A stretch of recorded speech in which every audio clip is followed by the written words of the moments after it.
Also remember, don't believe what I'm saying in this video. This video is all for entertainment purposes. How much days there in a it's what?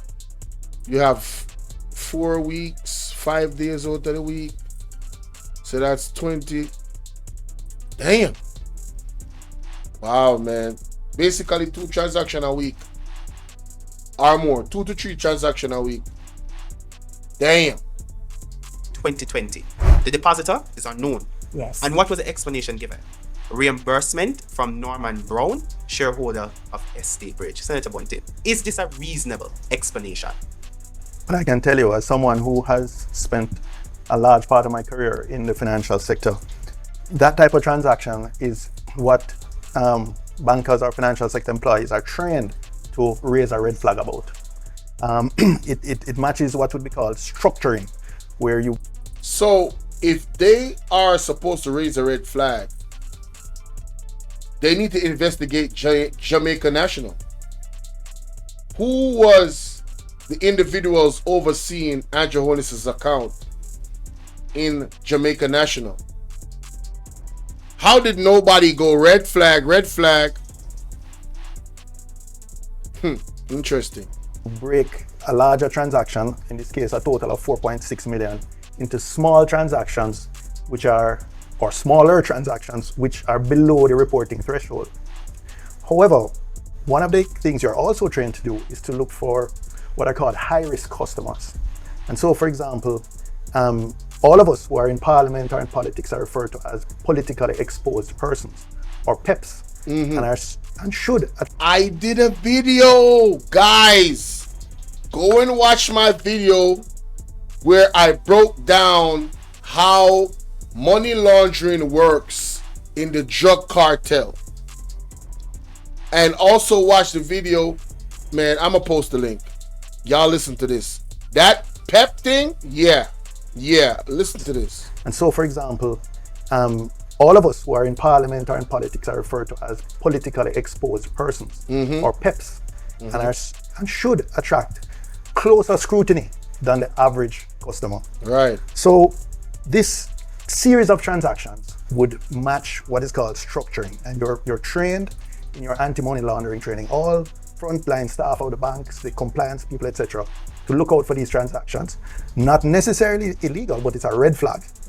And then an obligation would be on the bank to either report it to the FID as a suspicious set of transactions, or to get a plausible explanation from the account holder. In this case, 2 reasons were, or 2 sources of these series of 20 cash transactions. One was that Mr. Holness's business partner in Estate Bridge and the chairman of UDC owed him, and Housing Association of Jamaica owed him some money. But to me, to suggest that somebody at the level of a chairman of UDC, who I'm certain either has a checkbook or an online banking facility or a banking app, is going to get up from his desk somewhere close to 20 times over the period of 3 months and go to an ATM to lodge cash. Come on, it doesn't man. seem plausible to me. Come on, man. The other source was rent of a Mona property, I think it was referred to. No, unless you're operating some sort of back road operation, usually rent is collected once a month. So that would, I imagine, only account for a small number of the total transactions. Right. So even if that were the case, there's still a lot to be explained, and it would, and I can speculate that this is probably one of the reasons why a referral has been made to the FID. Right. It's I think that's a fair comment, because every person who is trained in anti-money laundering or sensitized to money laundering would quickly be able to pick up that this is one of those red flag transactions. No. I see. Let me zoom in a little bit. I want to speak to the Prime Minister of Jamaica. All right. Sir Andrew Holness, sincerely, this is a request from me as a citizen of this country. If in fact that your wealth that you have attained has been done honestly, legally, I think you are in the wrong field of work. I think what you need to do is have a course where you teach every ghetto youth, the same one that you said that you want to be a star, every ghetto youth to be a star, right? I think you need to have a free course in teaching them exactly how do you go about acquiring wealth the way you did in that small space of time. I am very, very serious. If in fact you have done this in a legal manner and you have not done anything illegal, sir, you are an absolute genius. And I want to applaud you.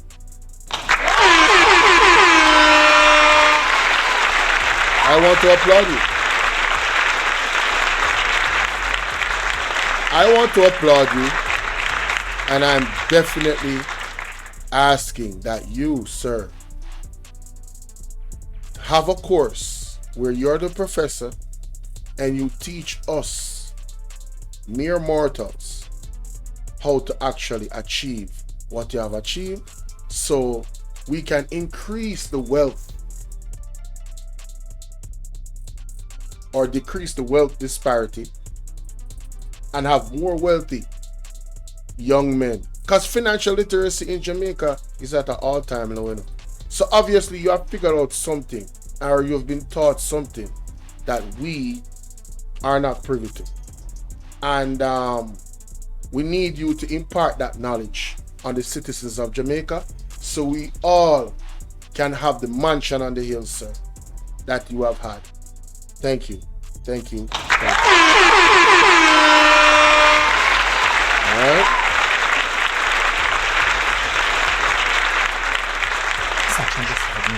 For the reasons that outlined, and because also even with attorneys, there are certain obligations now which you have, because you're supposed to look at a transaction like that and actually report on it. Now, the other transaction which concerned me was the one where the account was opened at NCB.